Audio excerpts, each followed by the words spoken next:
Greetings and salutations, listeners. I am Kevin DeYoung on the Life and Books and Everything podcast. And yes, indeed, I am joined once again after their well-deserved week off last week by Justin Taylor and Collin Hansen. What did you guys do for your Labor Day? I was spending time with my family and enjoying being in the water and just squeezing some of the last out of summer before we get hit by a hurricane and the temperatures drop. So it was a good time. How did you, Kevin? How'd you enjoy your monologue? Well, I'm sure that the listeners have been clamoring for much more of that. And no doubt we have spiked the servers with the monologue. It was sort of enjoyable, and I just wrote down, jotted down some few notes. And so, on the one hand, I was surprised that I talked for 50 minutes. On the other hand, you see how, the people who talk 3 hours a day for a living. I mean, that's a certain sort of gift and punishment to be able to do that. I think I could get the hang of it, unfortunately or fortunately. But to be able to be interesting for that long all by yourself, it takes a special knack, and it's a different kind of communication than preaching, for sure. Justin, how long would it take before you just began reciting all kinds of 1990s Nebraska football trivia? If you had That's 3 where I hours, would start. That's where you'd start. That's all I do on Labor Day is just watch old 90s Husker reruns on YouTube. And Can you text us imagine the about them. sports guys who have a show that they have to fill in 3 hours a day, but there's no sports going on for multiple months? Yeah. But you can still fill all of that time with controversy and with the latest rumors. I didn't listen. I mean, I couldn't do it. I just shut off sports media. You mean you didn't listen to almost me? entirely. That's what you're bragging about? No, I didn't listen to sports media for basically March until now, except for maybe some podcasts when baseball came back. But I'm not against athletes being willing to speak out on political issues or talking about a lot of the social issues or obviously debating COVID, those implications. It's just not what I'm looking for. So I just steered clear of all that. And So it feels surprisingly different. I mean, it makes sense now, but surprisingly different without fans. yeah, It just doesn't have the same momentum, and everything is pieced together. I mean, I guess it's better than nothing, but it's hard to feel like even the NFL starting, which is the most normal of things starting. It started on time. You had all the games. Still, I mean, the ratings were terrible for the first game on Thursday, whether that was people staying away because they don't like the politicization of it, or they just didn't know it was here, or whatever reason. Justin, what did you, before we jump in, what did you do on Labor Day? Yeah, hung out with my family, and as Collin was mentioning, trying to get in some last-minute pool time with the family before we enter the long hibernation that you two don't have to experience. But basically, it's like, oh, let's go swimming because we won't be able to do this for 9 more months. That's life as a Midwesterner. Yeah, we have a little above ground pool in our backyard. I just went in it this afternoon. I imagine I will be for the next month or so. So if you're in the area, Justin, bring the family. I'll bring the Jim Gaffigan clip of Jim talking about what it's like to be in the teacup that's weighed towards the center of the pool. I thought you were going to say the Jim Gaffigan trick-or-treating in the Midwest with your snowsuit over your Halloween costume. It's always snowing on Halloween. All right, this podcast episode is brought to you once again by Crossway. We really do love Crossway. Are grateful not only for them sponsoring this podcast and this episode, but I bet hardly a day goes by that I don't read a Crossway book. Certainly a day doesn't go by if you count the ESV. So I'm very thankful for Crossway. All of us are. And so we're grateful for that. And we will mention some Crossway books right now. I have one to mention. All right. This week we're brought to you by the new book by Paul Tripp, Lead, 12 Gospel Principles for Leadership in the Church. I think on one of the episodes upcoming here, guys, on Life and Books and Everything. We should talk about leadership in the church in this book specifically. But we can all see the church's leadership crisis. I was actually just talking with somebody today about how many friends we can count personally and how many other people you just see in the news who are no longer in church leadership. Tripp is arguing that lurking behind every pastoral affair is the lack of a strong leadership community. I think that's the distinctive of this book when you set it next to a lot of Paul's previous works, including the book Dangerous Calling. And Tripp draws on decades of ministry experience to give churches 12 gospel principles necessary to combat this leadership crisis. I got a chance to talk with Paul for my Gospel Bound podcast, and the response has been tremendous to that. Just what we were hoping for, that the book hits people at a time and a place where they need it, and to find encouragement in Christ.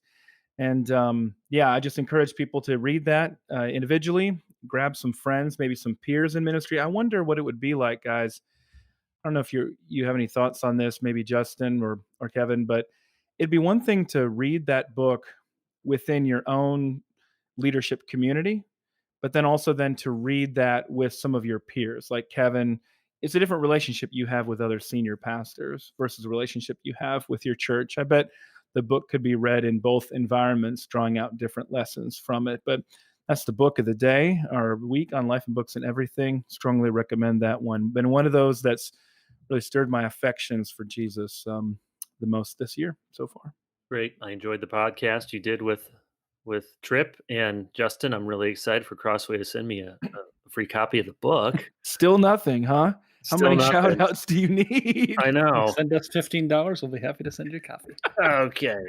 No, and let me just jump in too to say, Collin, great job with that interview. You really are gifted at those one-on-one interviews. It's obvious that you've read the book and that you care about the content of the book and you let the author speak.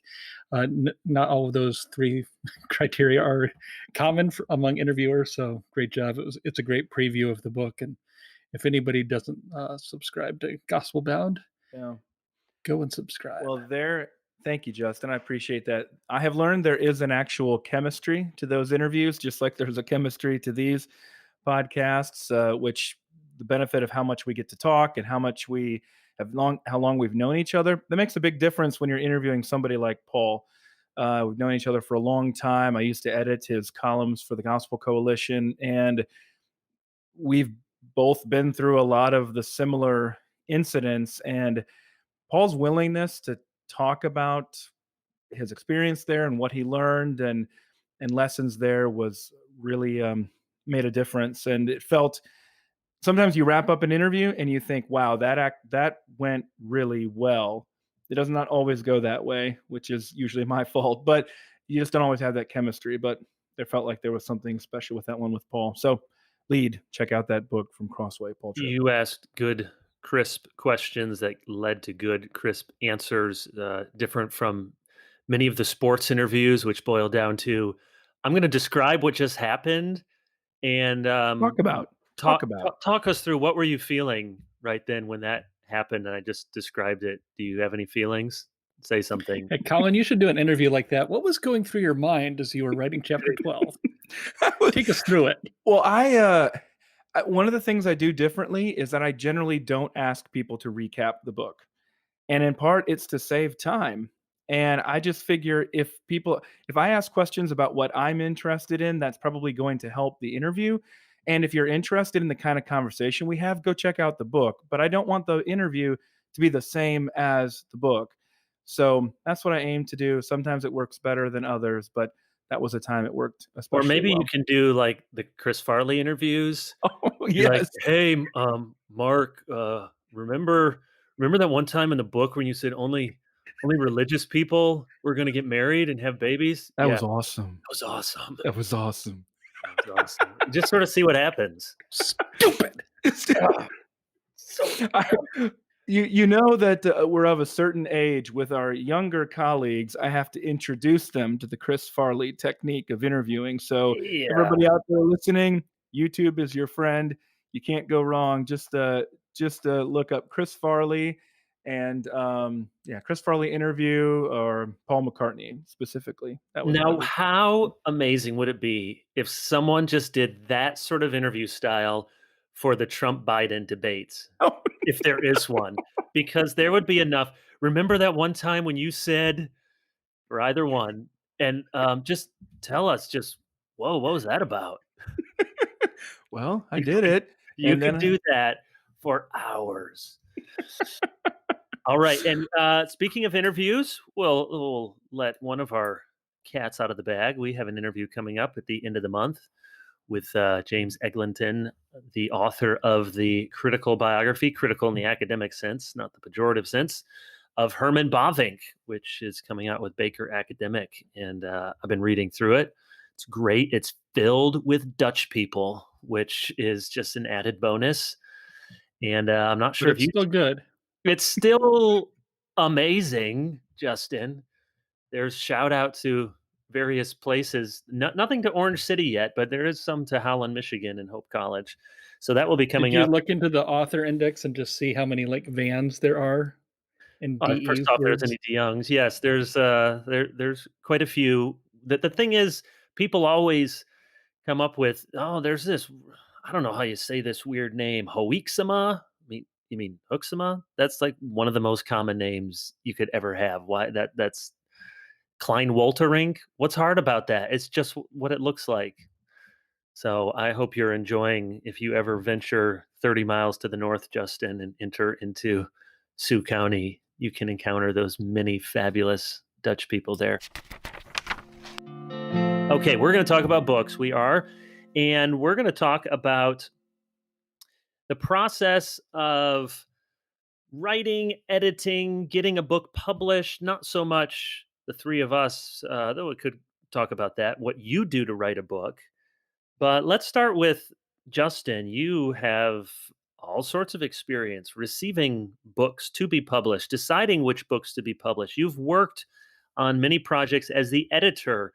How do you decide what is worthwhile to publish? And how do you, or Crossway, how do you go about making something that an author presents to you with a lot of promise and making it better? I'm grateful at Crossway to be inheriting a process that's been honed over a number of years, but we take every project seriously and we remind ourselves that even if it does not turn out to be the right fit for Crossway, that God is sovereign over the entire project and that these people have poured their hearts and souls into proposing a book and giving us the honor of considering them. So I think most books that end up working have a combination of at least three factors. The author has to be passionate about it. The author has to have a certain sort of competence, whether through training and through experience, or most likely a combination of the two. And then there needs to be a real need in the church for the resource. So if any of those three are missing, I mean, you can be the world's most passionate author and there can be a legitimate need, but if you're not competent to write it, it's not going to work. You can be really competent and there could be a need, but if it's not something that you're just dying to get out to the world and you don't have a passion for it, it's just something you're kind of doing by duty because you can do it, it doesn't tend to work. You can love the project and have training in it, but there might not be a need. So a lot of dissertations fall into that category. You love the subject and you're the world's expert on it, but we don't need to read about Jonathan Edwards as Oh, a don't say John 27-year-old. Witherspoon. Okay, wow. John Witherspoon. We don't need another book like that. There's no need.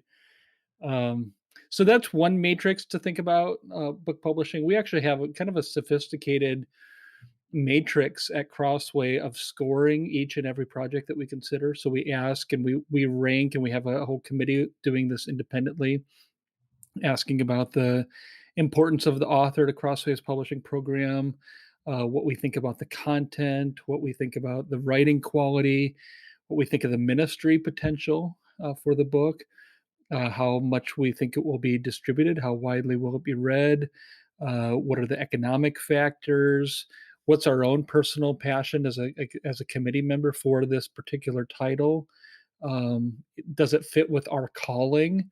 as a publishing house. Not every a publishing house that publishes every genre at every level is going to be a weak and ineffective publishing house.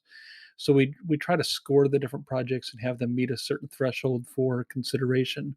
Um, so at the end of the day, we usually land on a consensus because we know who we are as a publishing house and what we want to accomplish. So there's lots of other things we could talk through, kind of how to go from A to B, but that's the big picture of what we're looking for. And in terms of Crossway's self identity, we like to publish in the reformational historic stream of Christianity. We tend not to be a pure textbook publisher, but we do publish academic books that tend to have crossover to wider audiences, but publish popular level books, children's books, thoughtful books, which are sort of in between popular level and academic. And I think that for the most part, when people see the Crossway brand on a book or the logo, that they have a pretty good idea of the general theology and direction and ethos that the book's going to have. How do you think through sales, what you hope to be sales? Because Crossway, to stay in business at some level, you have to sell books. So you can't just out of the goodness of your heart. And yet we know that Crossway sees it as a ministry. You are technically a nonprofit. That's Is right. that right?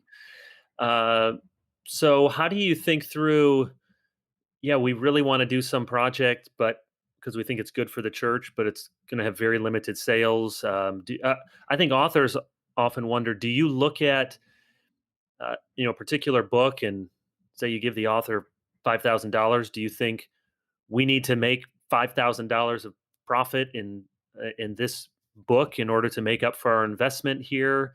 How do you think through that in a way that's realistic without being worldly?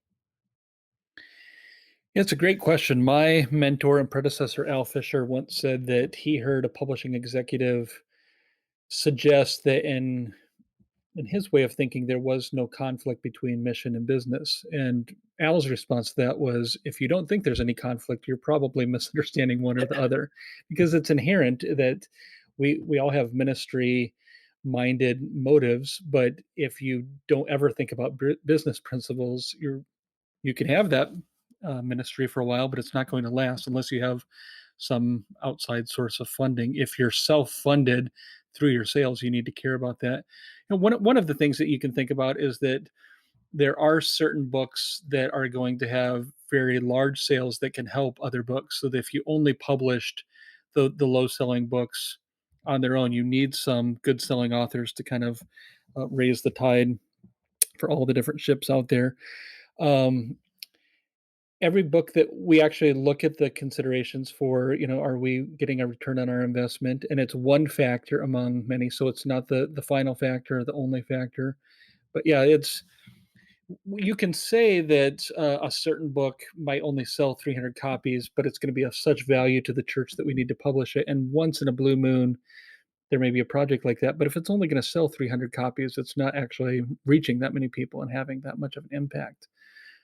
There was a recent article, I can't even remember where it was from, looking at secular book sales, and it was surprising to us to see what the secular book industry thought was a successful book in terms of sales figures, which seemed very low to us at Crossway. Are you at So liberty to say, not people or titles, but what would Crossway, or if you know more about the Christian bookseller industry, what would be considered, you know, passable, good, great? Do you have some of those benchmarks? yeah, it's still somewhat relative. I think that you can have a really high profile author that uh, if they were to sell 5,000 copies in a year, it would be a disappointment. But others, that would be really great. We oftentimes do a print run, hoping that we will print in the first printing enough supply for 12 months. You don't want to print enough books to last for 5 years, but you also don't want to print enough books that will only last for a month. So that's what you're kind of shooting for out of the gate. But I would say 3,000 tends to be kind of a starting place in terms of book sales that we would hope for the first year.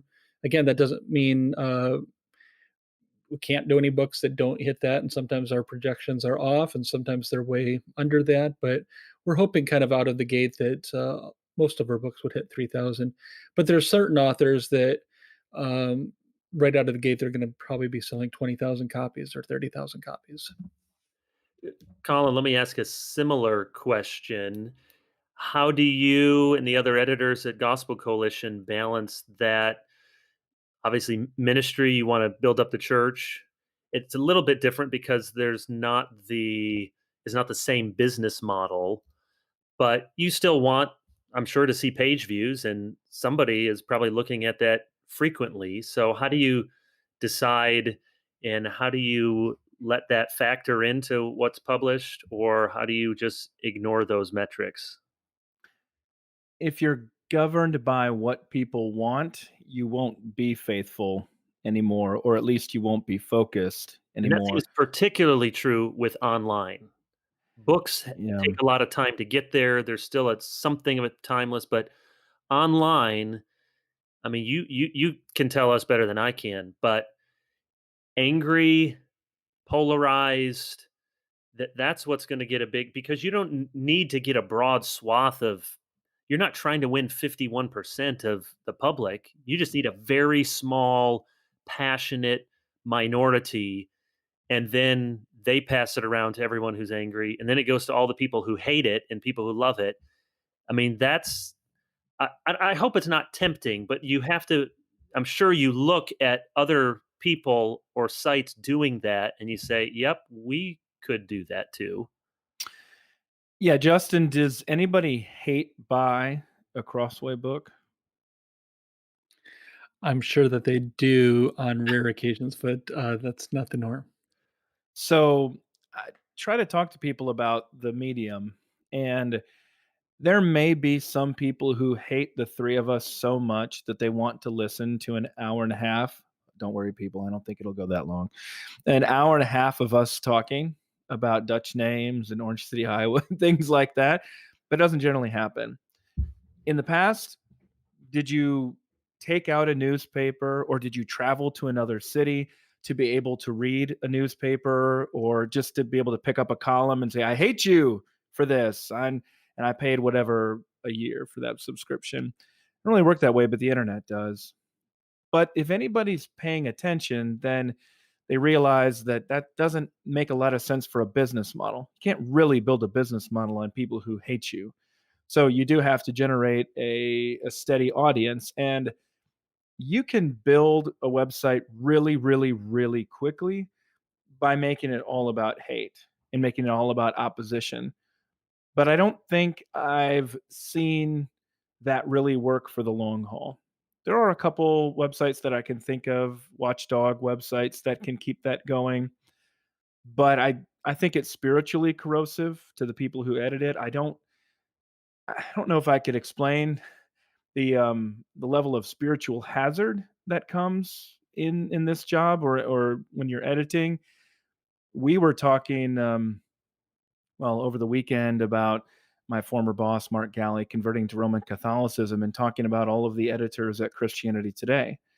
None of them leaving under really positive circumstances and often veering off into really different theological directions or in distress. And so you want to publish things. I mean, I'm looking to publish things that are edifying to me, that are edifying to our editors, that we're proud to publish, that we think are going to build up the church. Now, sometimes that does mean being controversial, but the goal is to build up, is to edify, is to encourage the church leaders, especially. So that's what we're looking for, because if you don't do that in the internet, then you will end up with endless submissions of 20 somethings who are absolutely sure at how terrible everybody older than them will Right. be in Have the you church. you guys have both been doing what you do for well over a decade, or at least Justin has, and Colin a solid decade. Have you gotten pretty adept at being able to make an educated guess as to what is going to get a lot of views or what books are going to sell well? Do you guys have a good sense for that? How often are you really surprised that you had modest expectations and this completely went viral? Justin, how do you see it on the book side?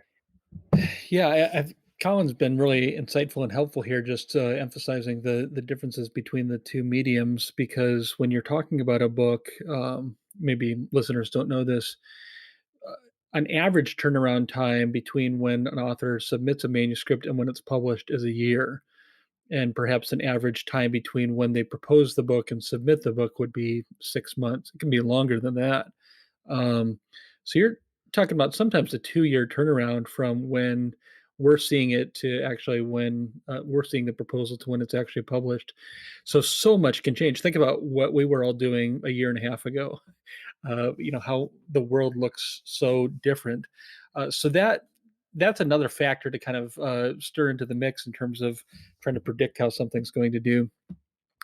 Yeah, anybody who's in publishing has built up enough experience to think, I know when something's going to take off, when it's not, but we're still, I think, regularly wrong. There's books that I tell the publishing team, the marketing and sales folks, like, guys, listen to me. We're not printing enough copies of this. I have a feeling about this one. This one is really going to take off. There's a lot of buzz about this topic, and then it just kind of lands like a thud. Yeah, cannons of Um, Dort. Yeah, that's one example. Another would be your book. No, I'm just Several Kevin DeYoung books. Well, I want to turn that on you, Kevin, as an author. I was talking with somebody last week and she said, Collin, I saw your name on the back of, I can't remember what it was. I was like, it was Just Do Do Something. something. Yeah. You're like the 1,000th person who's told me that they saw me on the back of a book, Kevin DeYoung's Just Do Something. As an author, how do you, I mean, you're a good example with, you're doing both, Kevin. You're publishing at the Gospel Coalition, your blog. You're also publishing with Crossway, especially. And Just Do Something was not, but most of your books have been. But you're publishing a lot of things in both places that are not, they're actually not, you're not expecting them to be popular. Well, I'm very successful in that aim, not being popular. With books, Just Do Something is my best-selling book, and Moody did that. I'm grateful for them. And I did think way back when I pitched the idea, and at first they were kind of like, I don't know. Why We're Not Emergent's been pretty good, but this sounds like another Will of God book. How many do we need another Will of God book? And I said, well, here's the angle I'm taking. And I really did think that it would either be nothing and it would just be another, there's Will of God books, or it would have enough of a hook, enough of an angle. I probably didn't think it would do as well as it has for as long as it has. It continues to have a very long tail and sell. So that's one. But there have certainly been others, and I've done enough books now that I've learned that the books. I mean, I joke about the Canons of Dort. The Heidelberg Catechism one that was with Moody, that's done okay, but the more academic, the more robustly theological it is. You know, they they may serve the church more over the long haul, but at least with my books, maybe like R.C. Sproul or somebody was different, or some of Piper's, but mine haven't hit with the same kind of splash. Now, in the scheme of things, I hopefully they're doing some good and doing all right. But I've had to learn to not trust just my instincts, which are, am I and people like me, would they be really pumped about this book? Because there's actually not a huge market for people just like me. You're not going to sell thousands and thousands of books just with so you need to reach a broader audience. And then with blogging, I'm interested in both of you. This wasn't where I thought we were going to go, but I think it's worth discussing how you guys think that medium has changed. I started in 2009. Justin was 5 years before that. Collin's been looking at this for at least that long. It's changed so dramatically, and I hope this doesn't sound like sour grapes or making excuses for myself, but we've talked about this before. I think it's very, very difficult for pastor bloggers to get a wide readership in the same way. there are very few people like Tim Challies who just he himself does it every single day. And if Tim were starting today, he'd probably tell you that there's so many other people doing that. He probably wouldn't build up the same audience that he just has faithfully, one of the first guys in, and continuing to do it. But it seems like most people are part of an aggregate and go through an editorial process. So it's become professionalized in some good ways, but it also means that the blogs that, I'm going to write a theological primer blog for tomorrow, and nobody's going to read it. That's fine. I'm writing it. Eventually, I'll put those together as a book. So there's value in it. But it seems to me you have to be ready to write almost immediately on whatever the Supreme Court decision, the latest gaffe, the latest thing that's going on, the latest controversy. Not that all that's bad, if you comment from a Christian perspective, but it makes it harder for someone who's day in and day out, week in and week out, has 4 or 5 or 6 other things that need to be more of a priority. And so I try to write one blog post a week, and I never check. I don't know how to check. I don't want Collin to tell me, because I'm sure I'd be discouraged at how few people read those. And I would have to imagine it was a much bigger audience 5-10 years ago. Unless you get people angry at you, and Yeah, then tell all of people a to have sudden babies, and then all of a sudden, it is very different, but we've known each other for a long time. I think we all knew that it was gonna be different at some level. I don't think we could have foreseen the rise of Twitter and how that would affect things like what you were doing on your blog in the early days, Justin. And I don't think we could have quite foreseen what would happen with social media, in terms of what it would do to grow blog audiences, and then what it would do to ultimately shut down a lot of those same blog audiences. But I think if you take the long view of things, writing is writing, and good sensibility, editorial sensibilities are good sensibilities. And the main things have held through there. I just think blogs were especially a place for 20 somethings at the time who were coming of age during, and 30 somethings during that era, to be able to have a direct to consumer, direct to reader outlet that was not available to them in a time of incredible flux with the decline of newspapers and ultimately the decline of magazines as well. So it really flooded the market with a bunch more content. But what I expected to happen is what's happened. Very few people can keep up with the level of output that was being expected at the time. So Kevin, you weren't writing one blog post 10 years ago or yeah, I was 15 years writing ago. 4 or 5 a week. Exactly. But you couldn't I keep was that writing up. I was What'd writing you say? 4 or 5 a day, Yeah, which is not an that's Yeah, true. exaggeration. no, No, you no, were. you I were really was. They weren't 4 to 5 essays a day, but they were linking to videos or making comments or providing a right. short summary or quoting a sermon or a book. But Justin, did you have nearly the responsibility at Crossway at the time, or the number of children at the time? It just seemed to be a stage of life thing for a lot of people. How do Kevin, you view it, Justin? yeah. What'd you say? How do you view it? You still blog, but feels very Occasionally. different. Yeah.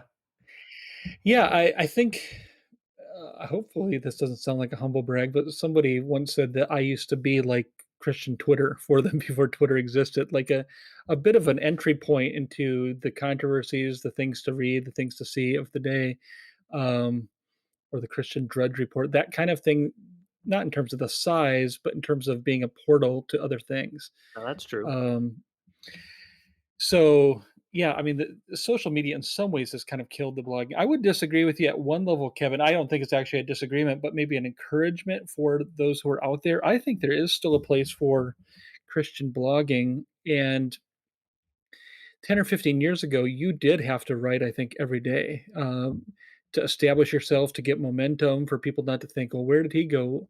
Now, I think you could write an essay once every 2 weeks, once a month.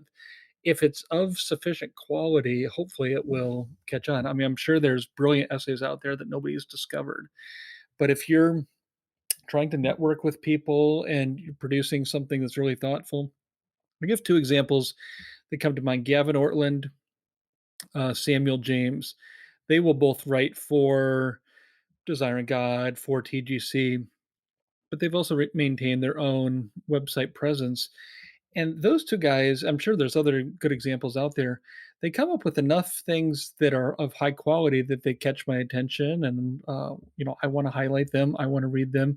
And I think if they were churning out something every day, number one, the quality would go down, and I just would lose interest with so many other things out there. So I think it can be done, but I think quality matters over quantity. And back in the day, quantity might have mattered just as much as quality. I'll give you a couple other examples to go along with that, Justin. David French versus Rod Dreher. David French writes one newsletter column a week, as far as I can tell. And almost every time I see people sharing it with interest, saying, wow, this is really insightful. You have to check this out. Rod still writes multiple times a day, but I think I'm not sure there's anybody left from that early 2000s pace that you're talking about, Justin, other than Rod. And I'm not sure it's spiritually possible. Right. I think the culture is too toxic, and just the fact that you have to be tied so much to a laptop, a phone, now especially to Twitter, and that you have such a draw toward controversy. I don't know that people could, even if they wanted to, I don't know if they could or should maintain that pace, Justin. Well, that's the thing to write, and not saying that that's what he's necessarily doing, but I heard somebody say once, it was a quip from, I think it was George Will or somebody, maybe it was William F. Buckley. How am I going to write 2 or 3 columns a week? And he said, easy. You'll find 2 or 3 things that really make you upset every Yeah. week, and you'll write about that. Well, yeah, you can do that. You could do that every day. I mean, you could just go through Twitter, look at ESPN. Look, there's always some new controversy du jour that you could write about, and very, very, very few people should be called to that. And then I just want to say a word to pastors as an encouragement. I can find this temptation, maybe others can. You look at even like a David French, who writes very high quality. It seems like he does more than one a week. I know he does the the I'm French thinking press. the Sunday Yeah, the column. Sunday thing, but Yeah. maybe he writes He for has a other. Newsweek piece as well. Yeah, Okay, for other so places. too. So, I have to remind myself, I am a pastor, and as much as I like to write, and as much as I like to read and keep abreast of things, and I'm doing podcasts, I'm doing all this stuff, and I'm a pastor, and there are people whose job is to be a writer, and they are a commentator, and they are a pundit, and we need a few people to do that. And praise God for those who are serious Christians and are good at it. But if we think that's kind of what a pastor does, or that's even a secondary thing that a pastor does, I think of a few examples maybe of Moeller. Al's carved out a niche for himself to do the briefing, but you probably really only need one person to do that kind of thing. Were you going to say something, Justin? No, I was just going to quote the William F. Buckley advice to George Will.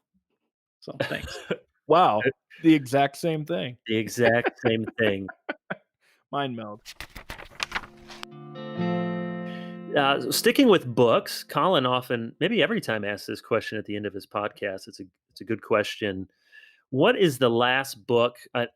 Collin, you may ask it in a different way, but what's the last book that moved you, or the last book that sparked something in you as a Christian? This is a good question to think about, and maybe it's very recently, or maybe it was years ago. However you want to take that question. Collin, do you have an answer to that? What's the last book or 2 that moved you? I mentioned Tripp's lead book earlier. There's a few authors. Paul Tripp is one of them. Tim Keller is another, who speak a language of gospel-centered theology and spirituality that really speaks to my heart and stirs me to love Christ more. They have an ability to cut to my soul, and then expose the sin, but then bring the consolation of Christ together at the same time, which I really appreciate. So that's one that came to mind. But there's another one it's coming out this fall. It's by Sam Chan, How to Talk About Jesus Without Being That Guy. It's coming out with Zondervan. It's kind of a companion to one of his earlier books on evangelism. I find that one of the most helpful ways to stir my affections for Jesus is to just talk to people about him. And so that book was just a reminder of the joy of talking to people who don't know Jesus and introducing them to him.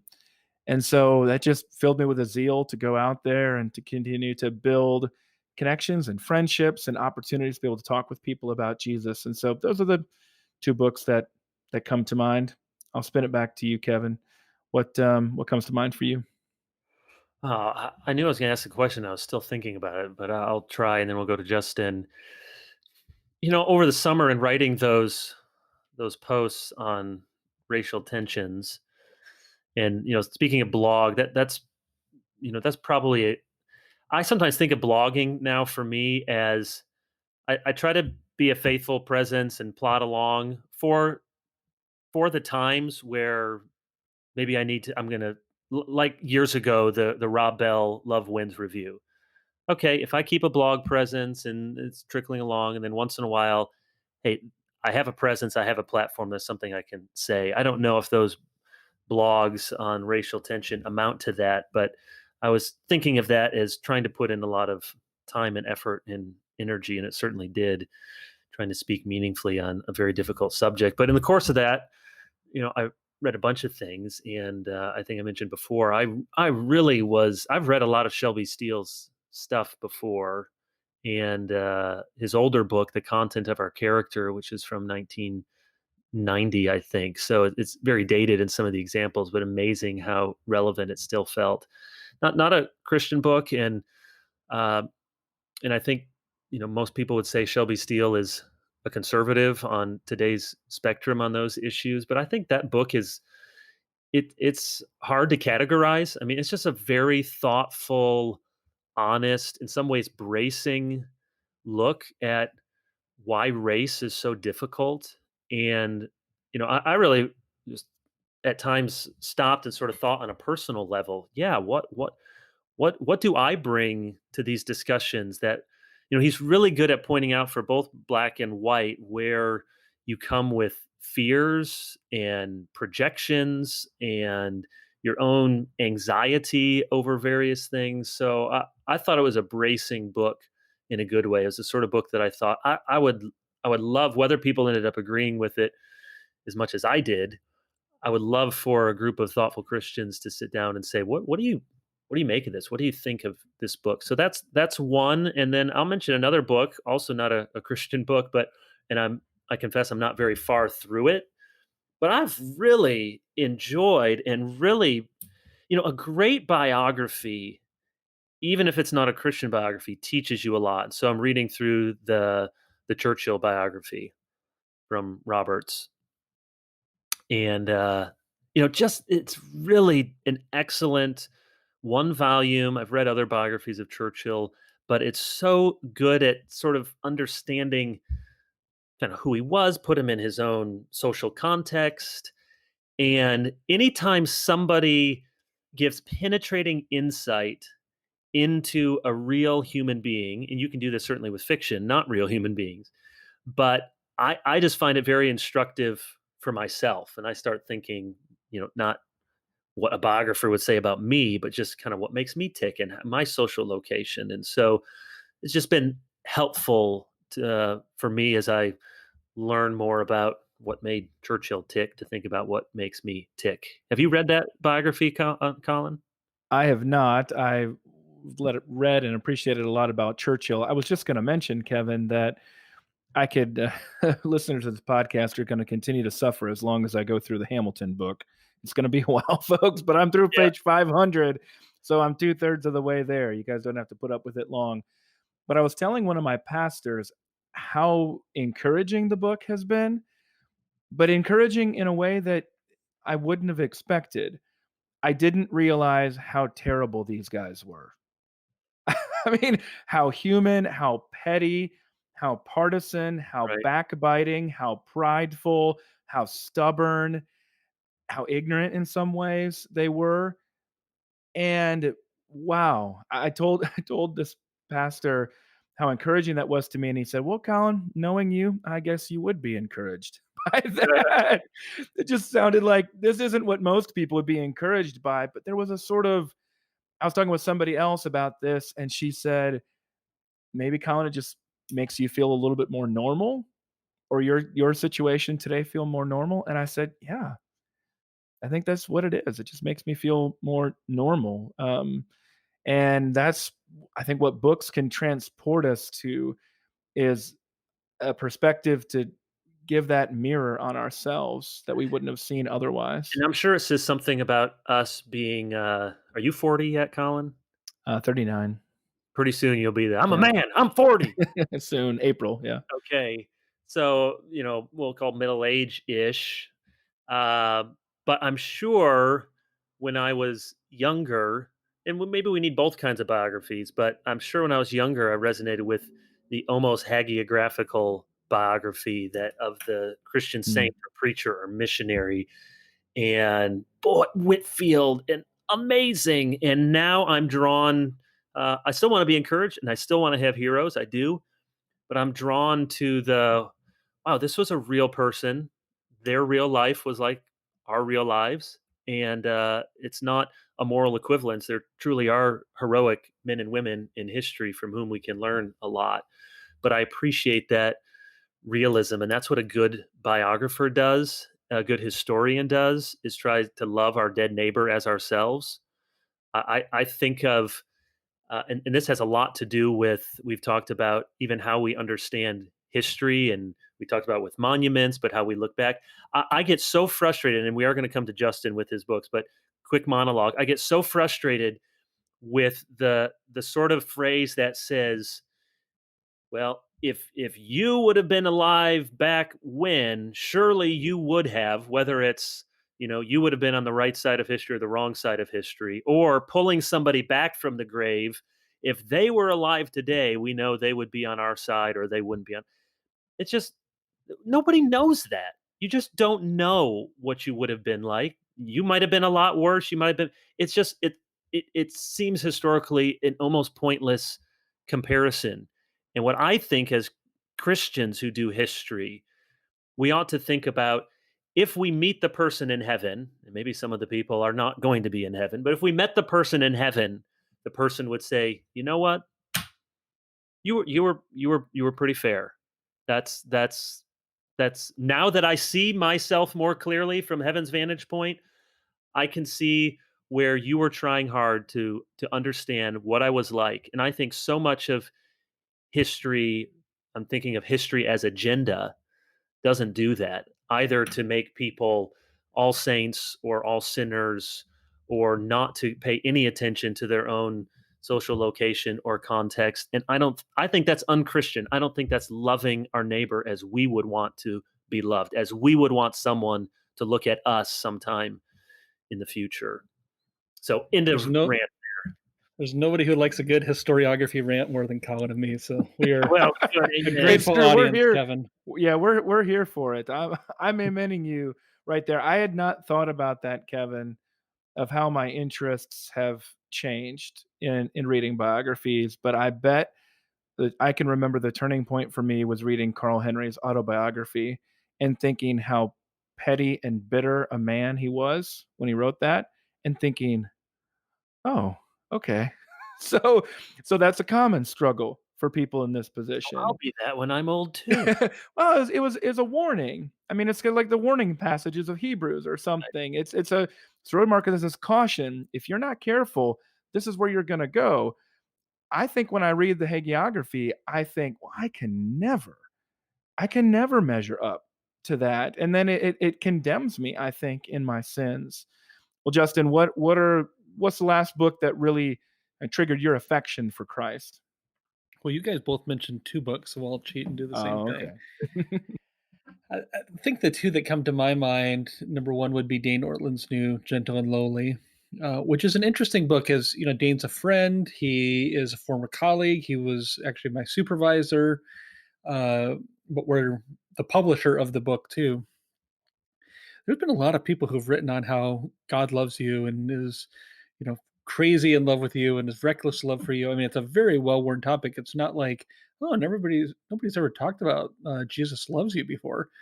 In some ways, it's the oldest evangelical cliche there is. But I think Dane was able to put it into a study of the heart of Christ and to think about things like union with Christ and justification with by Christ and intercession of Christ, to put theological bones upon that concept and to do it in a beautiful way, was moving to me and encouraging. The other thing that comes to mind as you kind of poke me and say, okay, what books have moved you? I was talking last week with Paul House about the J.I. Packer corpus and his different writings and his different strategies, and we both mentioned his chapter on adoption and knowing God. And I don't know if there's a connection in that Packer was an adoptive father, and I'm an adoptive father. If there was a certain heart resonance there, but it's such beautiful doctrine. It's not just kind of jumping to application, but it's building upon theological truths, some of the deepest theological truths there are, and to hear Packer's own passion for that doctrine and for its application. I remember reading that and just um, seeing the fatherhood of God in a fresh way and being moved in my spirit and grateful for the adoption that God has given to his children. It's the one area Paul House said that Packer was most critical of the Puritans for not emphasizing adoption even more. Which, if you know anything about Packer, he was very slow to criticize his Puritan redwoods. Yeah. Do you guys have? I've been hankering for a good biography of a pastor that I haven't read. I assign Don Carson's book on his father for my pastoral ministry class, and I love reading those papers. I often will get people saying, "This is the best book I've read in seminary. I made my wife read this. I read it with tears. They were really moved by that book." I've shared that with Don several times. You guys have any books, biographies of pastors? Well, the other one that I recommend, we're setting up an internship program at our church. The two that I recommend most often, one would be the one you just mentioned, about Carson, from Don Carson about his father. The other is Kent Hughes' autobiography. I mean, it's not an autobiography, but it is, in a sense, Liberating Ministry from the Good too. Success Syndrome. And I suppose it's the same theme that I've Yeah. been sharing here consistently, which is in his failures, he finds evidence of God's grace. And I guess that's the theme that really resonates with me. In my sin, Christ's grace abounds more, not so that I might continue to sin, but that I might trust in Christ and to grow and to fight against my sin, which, not coincidentally, is another reason why I love Dane Ortland's book. Christ is our advocate on our behalf against our sin, not standing against us in that sin. So that's the other one in terms of pastoral ministry that I often refer Do you to. have one, But Justin? Augustine, Luther, Calvin. I don't think Okay. that's probably who you're thinking of, but you've been influenced by is it Memoirs and Remains of Robert Murray McShane, haven't you, Kevin? Uh, I mean, yeah, and that's not been my go-to, but Okay. McShane is good. I was really influenced by the 2-volume Lloyd Jones Yeah, biography. that's right. I think it was Ray Ortland who mentions the McShane one of being of particular value to him. Yeah. Did you guys? I'm changing subjects here, and we'll not go too much longer. But did you do anything for 9/11? I mean, anything personally? Anything with your family? Did you go back and watch some of the things? I mean, I went and I posted on Twitter an article I wrote a couple of years ago on where were you on 9/11. I just went through where I was. I was at seminary. I was in Boston area. Had special residence there. I was engaged. We Trish and I weren't able to get married, and we were going to get married on a military base because her dad is in the Navy, and we couldn't do that. So I was just reflecting on some of those. But I was surprised that on 9/11, I saw some of the familiar videos, and I watched the the towers get hit. I watched, later George W. Bush with his megaphone speech among the rubble, and uh, we can't hear you. Well, I hear you, and the world hears you. And the Bush even throwing out the first pitch at Yankee Stadium. ESPN did a little short episode on that before, and just rehearsing some of those. I was surprised how emotional I got. And I am a Dutch man who is not prone to excess emotion welling up, but I was surprised. I felt sad and happy and patriotic and a lump in my throat and wanted to sing the national anthem. And it made me grieved to think, will our country ever will we ever experience anything like that? I think appropriate pride and unity in our country. And so I had a whole mix of emotions that I didn't expect, and I didn't plan on that day to ferret out, but it was there. Did you do anything, Colin? Not this year. Next year's 20 years. Yeah. And a lot of what I've been thinking about has been pointed toward that. It occurs to me that we're among the younger adults who will remember 9/11 for the rest of our lives. I hadn't really thought about that before, but of course, there are going to be students. I was in the middle of college. There's going to be students who remember it, children who remember it for a long time. But of course, our children will not. And so we'll be that generation that continues to talk about that. And I don't think, even though many other things have happened since then, major elections, major international events, financial crises, a pandemic, it hasn't really relativized 9/11 as that turning point event or a turning point event. It still feels like there's a before and there's an after with 9/11. And so I think to some extent, it's just always going to be that way. There won't be another year where we all of a sudden forget it. We don't remember where we were. I suppose the other comparisons are apt of Pearl Harbor and JFK assassination. I'm not sure there are any others in the 20th, early 21st centuries that would Challenger really explosion. compare. Challenger Um, explosion, yeah, I think probably just because I'm young on that one. I think I was in elementary school. I mean, like kindergarten or I was something. in third grade, and they wheeled out the TV Okay, in an yeah, assembly for all of us to watch because the teacher was going up. And right, uh, yeah, yeah. And it was such a different experience with the Challenger because it was heartrending and it was emotional, but it did not affect anybody personally. I yeah, mean, if you knew them, if you maybe had hopes and dreams, but I remember driving after 9/11, and there was actually like a telephone wire that snapped and heard this big explosion, and for all you knew, like Oh the yeah. city of Minneapolis is under attack. So right. there, that existential dread, I don't think we have anything that has quite replicated that since then. Yeah, and that's interesting where, yeah, Challenger did not have that effect. Kennedy's did not affect people personally either, but of course it did in the sense of all the transformations that it brought about. It just seemed to end a level of innocence. I think it's appropriate that people say the 19 decade of the 1950s did not end until November of 1963. But once it did, the 1960s and all the tumult really set in at that point. So I'm interested to see what. Of course, we have an election before the 20th anniversary, and that'll probably affect how things are remembered and what we look at that way with that anniversary. But yeah, and it will be interesting to see how that resonates emotionally in 20 years next year. Hey, last question for us. Moving to COVID. I had a friend ask me recently, and in the background was this person, like a lot of folks, were really moved by that paragraph from C.S. Lewis, which I think Matt Smethurst posted early on, where C.S. Lewis is writing in the midst of World War II, and he's talking about if the bombs should fall, let us be doing sensible human things and going to church and going to the grocery store and playing in the park. And that was kind of his message to the world.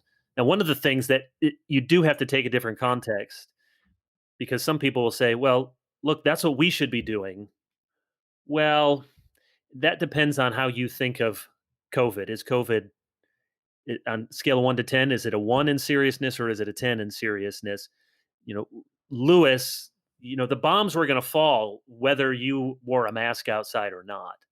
So it's I'm not saying that's the only way to approach it, but that was in the background. And this friend asked me, what would your message, your COVID era message be to, if not the world, then let's think of the church. If you could get everyone's ear for a minute or two, if that's what Lewis wanted people to hear, what is it that you want people to hear, to know, that gets higher up perhaps the ladder of abstraction than mask or no mask, and have we bent the curve, or what is there a second wave or not? But spiritually, what do you want people to hear? What's your message? Have you given any thought to that, Collin?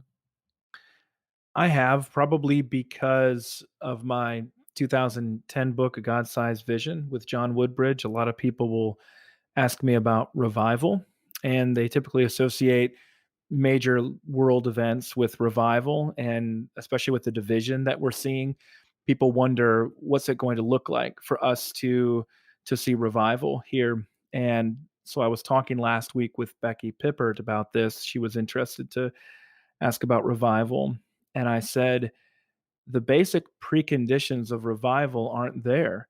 God in his sovereign plan can do whatever he wants, but the means he typically appears to employ are the wide scale repentance of his people and a turning in desperate prayer to God to intervene. And I see instead more of an obsession with everybody else's sins on a kind of horizontal plane. And as I was talking with Becky, it began to crystallize to me that we're more or less dealing with the pattern of the judges, with ever, escalating debauchery punctuated by appeals to strongman deliverance. And I don't think anybody would use the book of Judges as a benchmark for revival. It's usually the opposite of there. It's not the repentance of Hezekiah and deliverance, or of Josiah and the returning to God, and the confession and the desperate pleas to God. So that would be my message, is we don't need more of condemnation for each other, though clearly sin is sin and deserves to be called out. But what we need is more individual and collective desperate turn to God to deliver us collectively from our sin and to save us from also our circumstances. That would be my message. Justin, what would you say? I love that word from Becky Pippert through you, Collin, about revival and repentance. That really resonates with me. What about you, Justin? Yeah, I think rather than a message to the world per se, the message to the church, I think, is uh, God is sovereign, absolutely sovereign over all things. God is good, and God is working all of his omnipotent energy for your good. So it seems to me like, there's a certain band of Christians that are not talking at all about God's sovereign control of the world during this pandemic or this crisis or this exaggeration or whatever your analysis is. And all of their focus is on our responsibility. So there are people who almost have a fatalistic, God is sovereign, God's in control of this. If I get it, I die. I think we need a robust understanding of the sovereignty of God combined with the goodness and wisdom of God, and that the wisdom and goodness of God is working toward a certain end. It's working for our good. When I was part of New Covenant Bible Church in St. Charles as an elder and as a member for these past several years before we moved to Iowa, we baked it into our church covenant, Jeremiah 32, 38 through 41, which includes the verses This is the Lord Yahweh speaking. I will not turn away from doing good to them. I will rejoice in doing them good with all my heart and all my soul. So the Lord tells us, here is his passion. Here's what motivates him, doing good to his covenant people, ultimately for his own glory. So I don't hear that enough. I don't think I say that enough. So that would be one encouragement to the church to teach on all three of those things: the sovereignty of God, the goodness of God, and the new covenant promises of God for God to do good to us with all of his heart and soul. That's good. Yeah, my word to the church would be similar. I put it like this, and I'm preaching to myself as much as anyone. Know for certain and remind yourself that the story being written in the world right now is not the story of coronavirus. The story that's being written in the world is not the story of a US presidential election. That's not the story. The story that's being written is the story that has always been written, the story that was decreed from eternity past, the story that has been written on every page of Scripture. The story that is being written right now is of God saving sinners, of Christ building up his church, of God by the Spirit bringing men and women and children to faith and repentance in him, and bringing the kingdom to come on earth as it is in heaven. That's what he's going to do. That's what he's doing. And we know that, Christians know that intellectually, but we forget it. And it can seem like the story of 2020 is coronavirus. And I'm sure it's going to make Collin's end of year journalistic. I mean, how could it not? And it should. But Might be the only thing on the end of your list. We need to remember as Christians, we're not living in the story of COVID. COVID is living in the story of God. And it's God's story that he's writing.